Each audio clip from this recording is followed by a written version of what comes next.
নমস্কার, আমি অভিজিৎ আপনাদের সামনে আবার চলে এলাম আরেকটি ঘটনা আপনাদের সাথে ভাগ করে নেব। মানুষের জীবন বেশ কয়েকটি বেলায় বিভক্ত। ছেলেবেলা, কৈশোরবেলা, যৌবনবেলা এবং শেষে বার্ধক্যবেলা। এই বেলাগুলির মধ্যে সবথেকে ভালো, পছন্দের এবং স্মরণীয় বেলা বোধহয় প্রত্যেকেরই ছেলেবেলা, যে সময় আমাদের কোনো চাপ থাকে না, বাইরের জগৎ নিয়ে কোনো টেনশন থাকে না, শুধু খাওয়া দাওয়া, পড়াশোনা, খেলাধুলা, আর কিছুই আমাদের মাথা ঘামাতে হয় না। আজকের ঘটনাটা সেই ছেলেবেলার একদিনের ঘটনা। আমি তখন ক্লাস 9-এ পড়ি। পড়াশোনা, খেলাধুলা, খাওয়া দাওয়া ছাড়া মা বাবার বকুনি খাওয়া, এটাই কাজ ছিল। এছাড়া আর কোনো কাজ ছিল না। রোজ সকালে উঠে রেডি হয়ে স্কুলে যাওয়া, স্কুলে পড়াশোনা, বন্ধুদের সাথে খেলাধুলা, বাড়ি ফিরে আসা, খাওয়া দাওয়া করে একটু বিশ্রাম নিয়ে আবার বিকেলে খেলাধুলা, এটাই বোধহয় ছেলেবেলা। এমনই একদিন সকালবেলা যথারীতি রেডি হয়ে স্কুলে চলে গেলাম। স্কুল শুরু হলো। First period, second period, third period, fourth period, একে একে 4টি পিরিয়ড হলো। বাজলো টিফিনের ঘন্টা। উফ, দারুণ মজা। খাবো, খেলবো, আধ ঘন্টা সময়, দারুণ ব্যাপার। খাওয়া দাওয়া করে বন্ধুরা মিলে চলে গেলাম খেলতে। দেদার খেলা, মজা। কোথা দিয়ে আধ ঘন্টা চলে গেল টেরও পেলাম না। টিফিন শেষের ঘন্টা পড়ল। চলে এলাম ক্লাসে। খুব সম্ভবত অঙ্ক ক্লাস ছিল, কিন্তু মজার ব্যাপার, অঙ্কের স্যার সেদিন আসেননি। জানতে পেরে মনটা খুব আনন্দ হলো। যাক, গল্প করে কাটানো যাবে। কিন্তু না, গল্প করে কাটাবো? কিছু ভালো ছেলে মেয়ে থাকে না, তারা আবার বই খাতা নিয়ে বসলো। আমি তাদের দিকে দেখতে দেখতে হঠাৎ কোথায় হারিয়ে গেলাম। নিজেকে এক অন্য জায়গায় খুঁজে পেলাম। চারিদিকে ফুলের বাগান, নীল আকাশ, আকাশে সাদা পেঁজা তুলোর মতো মেঘ।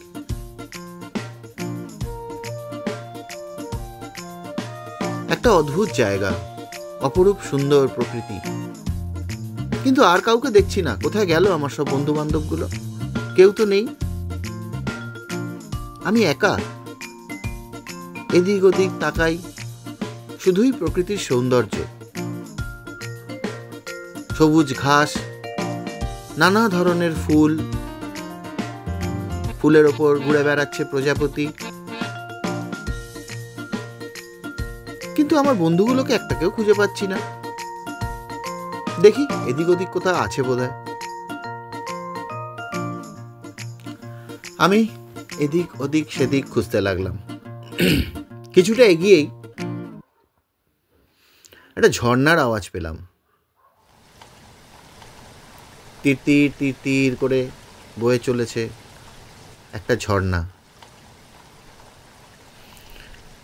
আওয়াজটা কোন দিক থেকে আসছে সেটা ঠাউর করে সেই দিকে 2-3 পা এগোনে, যেই এগোলাম, কারা যেন হাসছে। হাসির আওয়াজ কানে এলো। মজা করছে, হাসছে, খেলছে। আমার সেই বন্ধুগুলো কি? তাড়াতাড়ি করে সেদিকে গেলাম। না, বন্ধুরা তো নয়। গাছের আড়াল থেকে দেখলাম 3-4 জন অপরূপ সুন্দর মেয়ে, পরী। তারা ঝর্ণার পাশে খেলা করছে, হাসছে,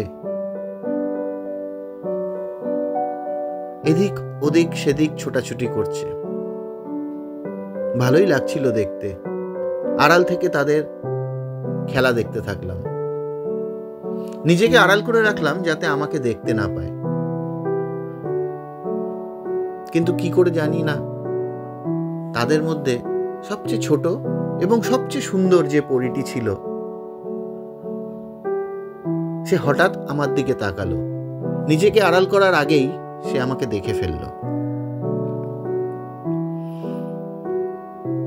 আমি কিছুটা ভয় পেয়ে গেলাম, কিছুটা লজ্জায় পড়ে গেলাম, কিন্তু তার চোখ থেকে চোখ সরাতে পারলাম না। সে আমার দিকে তাকিয়ে হাসতে হাসতে এগিয়ে এলো। প্রথমে ভাবলাম পালিয়ে যাই, না কোথায় পালাবো, আমি তো একা। মন চাইলো না পালাতে, দাঁড়িয়ে রইলাম। হতবাক দৃষ্টিতে, অবাক দৃষ্টিতে সেই পরীটির দিকে তাকিয়ে রইলাম। কি অপরূপ সুন্দর দেখতে তাকে। আর সে গুটি গুটি পায়ে হাসি মুখে আমার দিকে এগিয়ে আসতে থাকলো। ভয়, লজ্জা কেমন যেন চারিপাশে আমাকে ঘিরে ধরেছে। কিন্তু সত্যি বলতে কি, কোথাও একটা ভালো লাগাও ছিল, তাই হয়তো মুখ ঘুরিয়ে পালাতে পারিনি। আস্তে আস্তে সে আমার সামনে এসে দাঁড়ালো। মুখে মিষ্টি হাসি, চোখ দুটো খুব সুন্দর। আমার দিকে তাকিয়ে সে হাসতেই থাকলো। আমি যে তাকে কিছু জিজ্ঞেস করব সেই সাহস হলো না। আমিও তাকিয়ে রইলাম। কতক্ষণ তার দিকে তাকিয়েছিলাম জানি না, মনে নেই। বুকটা ধড়পড় করছে, সময় টিকটিক করে বয়ে চলেছে। এইবার সে আরেকটু এগিয়ে এলো। এগিয়ে এসে আমার হাতটা ধরল। হাতটা ধরে আমাকে জিজ্ঞেস করলো, তোমার নাম কি? আমি চমকে উঠলাম। কে? জানেন কি দেখলাম? আমার ইংলিশ টিচার হাতে একখানি স্কেল নিয়ে আমার হাতটা ধরে বলছে, কি হলো, ক্লাসে ঘুমানোর জন্য এসেছো? মনে মনে খুব রাগ হলো। স্যার এসে ঘুমটা ভাঙিয়ে দিলেন। দিব্যি তো স্বপ্ন দেখছিলাম, মজা পাচ্ছিলাম। কি আর করব? তখন নিজেই উপলব্ধি করলাম, বিনা টিচারের সেই পিরিয়ডটাতে একে ওকে তাকে দেখতে দেখতে আমি কখন ঘুমিয়ে পড়েছি নিজেই জানি না। আর সেই ঘুমের মধ্যে ছেলেবেলার স্বপ্ন, ছেলেবেলার সেই স্বপ্নের দেশে নিজে কখন হারিয়ে গিয়েছিলাম সেটাও জানি না। ইংলিশ স্যার এসে সেই স্বপ্নের দেশ থেকে আমাকে আবার ক্লাসরুমে নিয়ে এলো। পরের পিরিয়ডটা ইংলিশ ছিল। আজকের মতন এইটুকুই। আবার দেখা হবে আপনাদের সাথে, আবার কোনো একটা ঘটনা নিয়ে। ভালো থাকবেন। নমস্কার।